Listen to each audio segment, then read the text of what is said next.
Here are a few things that we can do when we are experiencing shame and how to bring empathy, which is the antidote to shame, how we can bring empathy to our experiences. First of all, a little bit about shame and how it works. When I get into a shame spiral, I stop acknowledging things, I stop actually being relational. And then I start second guessing myself, I start becoming self conscious, and that's why it's very hard to get out of. I go silent, I get tongue tied, I start asking myself and doubting myself and thinking that if I'm naming my shame, am I centering myself? So just acknowledging that spiral and how hard it is to get out of. Because shame makes us direct our focus inward.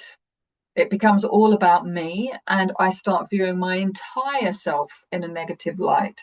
I stop being able to be take things into consideration or discern between one experience. Everything becomes blanket negativity about myself. I view my entire self in a negative light.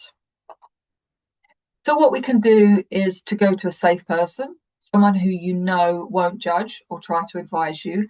And in addition to that, let them know that this is about shame. Because if you do, they will, if they are wise and supportive, they will take extra special care with tenderness. And if you don't let them know that it's about shame, they might start, but they might be jokey, or especially if you have that in your vibe between you.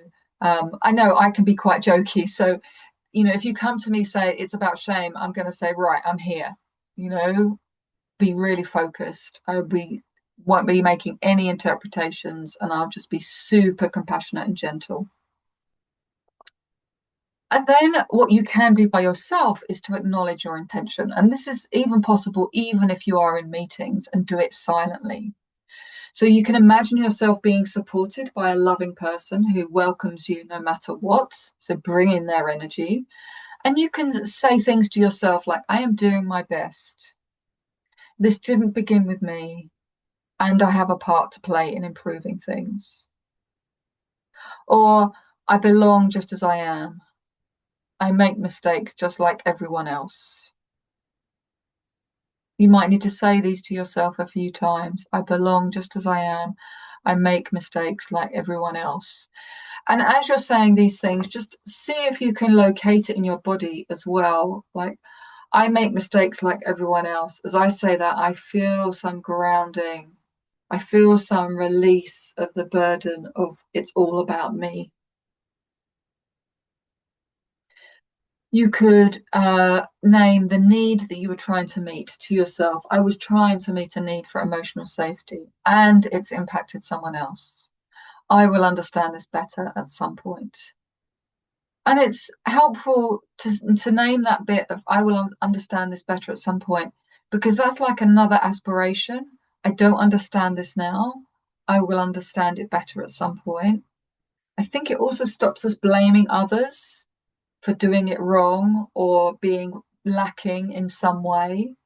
It's like, I don't understand this right now. I will understand it at some point. It's an aspiration, and it soothes us somehow. We don't have to understand everything right away. Whoops, to be fast. And if you have more privilege, you can name that and foreground staying in connection, so that your feeling of shame doesn't take over. Especially helpful if you have more power in a situation or where attention normally goes towards you. I might have more power as a facilitator in a group. So, if I make a mistake as a facilitator, I might just name, I'm feeling some shame right now, and I really want to understand this from your perspective. Let's stay connecting. I'm naming that to tame that so I can stay in connection with you. Really, that's what it is. Naming it to taming it. Keep the focus on the other person if you have more privilege.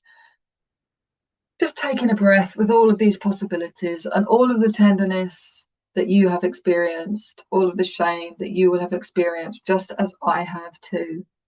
And I hope these are, next time something happens, you can remember this and try some of these out. Look forward to hearing from you if you are willing to share. Bye for now.